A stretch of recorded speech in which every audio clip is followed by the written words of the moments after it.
Vous verrez le juge dans la matinée. Lisez ce qui nous arrive, et qui enfoiré de fils de pute. C'est ma cellule, mes putains de règles ici pigées. J'ai connu plus de tôles et passé plus de temps au trou, vous tous réunis, tas de lopettes. Comment ça va? Pardon? C'est lui qui a fait ça. J'ai pas envie d'en parler. Si t'arrêtes pas de me fixer, je t'explose la gueule. Ça vous fait pas peur? Non. C'est les taiseux dont il faut se méfier. Vous avez déjà fait de la prison? Brièvement, oui. Vous êtes là pourquoi? Une arnaque à l'énergie. Et vous? Moi, j'ai fait confiance à la mauvaise personne. Mais on s'en fout, parlons plutôt de cette arnaque. Comment ça fonctionne? Des turbines et de l'énergie verte. J'ai un champ d'éoliennes. Grâce à ça, j'ai eu droit à une subvention de 12 millions et demi de dollars. Sympa. Et vous en avez fait quoi de ces 12 briques et demie? J'ai joué, j'ai tout perdu. Vous avez joué 12 millions et demi de dollars. Vous avez pris combien? 8 ans. Ça va, vous en ferez 5. Je crois pas que je vais m'en sortir. Quand vous serez en tôle, dès le premier jour, peut-être même plus tôt, quelqu'un vous demandera une chose simple, comme « passe-moi le sel ». Et vous répondrez « je peux te faire passer toute la salière à travers l'œil avec une petite cuillère ». Parce que sinon, si vous passez le sel, la semaine d'après, vous vous baladerez en robe avec les ongles peints en rouge et vous répondrez au doux nom de ma pute. Vous voyez ce que je veux dire? Ils voudront vous tester. Il faut envoyer un message. Et vu que la Western Union a fait faillite, j'envoie mes messages moi-même. Regardez. Hé! Faut dire que le silence est d'or, du coup.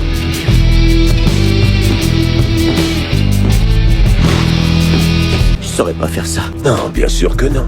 Mais vous choisirez quelqu'un qui sait. Qu'est-ce qui lui est arrivé à lui? Il fait une petite sieste. Que plaidez-vous? Non coupable, votre honneur. Monsieur Manfredi a un casier judiciaire très lourd et il présente de toute évidence un risque important de fuite.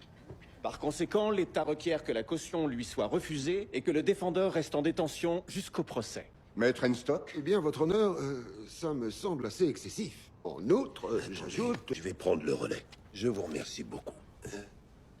Votre honneur, je suis patron d'entreprise, Un bar est une boutique de cannabis. ce qui n'est pas le sujet.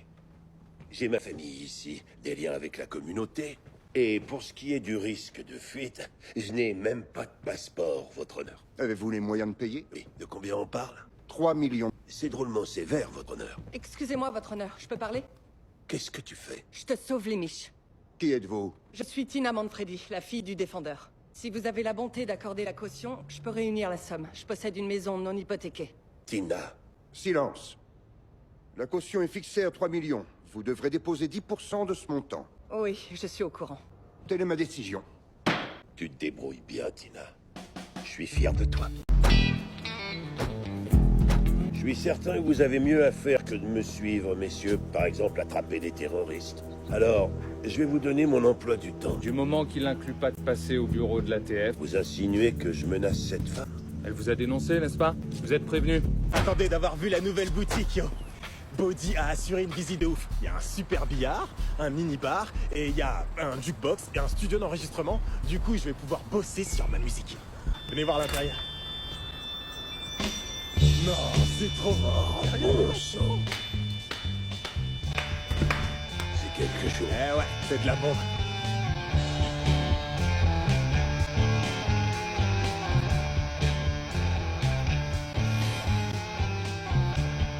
Je te trouve pleine d'assurance. Qu'est-ce qui a changé?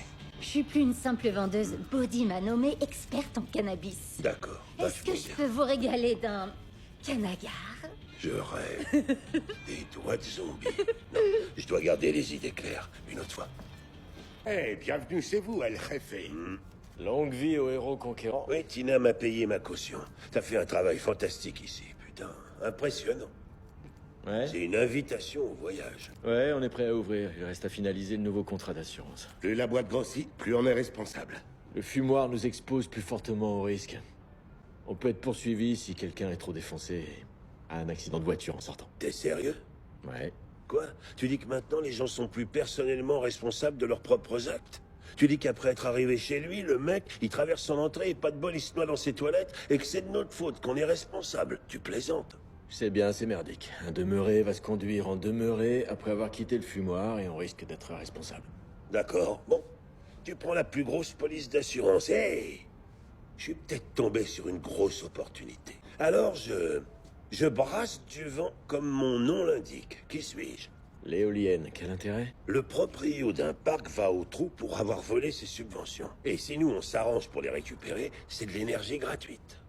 Qu'on pourra utiliser pour faire tourner notre ferme à cannabis hydroponique. Énergie gratuite. Je veux monter une petite start-up sur les éoliennes. C'est de l'énergie verte. Je préfère l'essence en temps normal, mais bon, entre vous et moi, c'est un excellent investissement. Et ils veulent un prêt de... 7 500 000 dollars. 7 500 000 dollars. Oui, 7 millions et demi, c'est ça. Vous avez un compte ouvert chez nous? Juste une carte bancaire. D'accord. Nous ne sommes pas du tout une banque commerciale, monsieur Manfredi. Nous faisons principalement des prêts hypothécaires et, de toute manière, nous ne pouvons accorder de financement que pour des montants allant jusqu'à 3 millions. Ça va, non? C'est déjà ça. C'est déjà ça. Dans ce cas, nous devrons faire une enquête de crédit. Vous devrez fournir vos sources de revenus, les statuts financiers détaillés, les déclarations d'imposition des 7 dernières années, ainsi qu'un business plan très précis décrivant mode d'exploitation, évolution des prix, concurrence, projection financière et comment vous prévoyez d'utiliser les fonds alloués. Karen, c'est le nom le plus long que j'ai jamais entendu. Je suis désolée, mais nous devons suivre la réglementation et ça au pied de Non, la lettre. Karen, je comprends ça.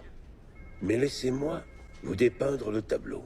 Thomas Edison, le jeune Thomas Edison, un jour s'amène ici avec une ampoule et vous dit, vous savez, Karen, je voudrais obtenir un tout petit prêt pour une start-up. Et puis vous lui dites, je suis pas sûr, Thomas, pas certaine que ça marche. Il vous répond que cette ampoule va changer la face du monde. Mais vous lui dites, désolé, mais vous n'y avez pas droit. Et ensuite, vous l'envoyez juste paître.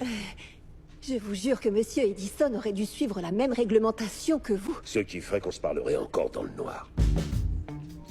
Je suis venu pour vous faire une proposition. J'aimerais vous acheter vos éoliennes. Mais pourquoi? Parce que je suis un homme d'affaires.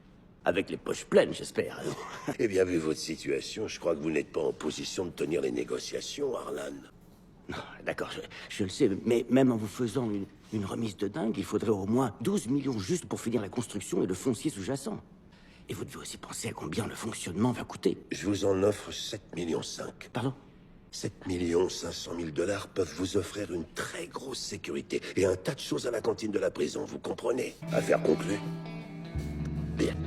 Et n'allez pas tout flamber.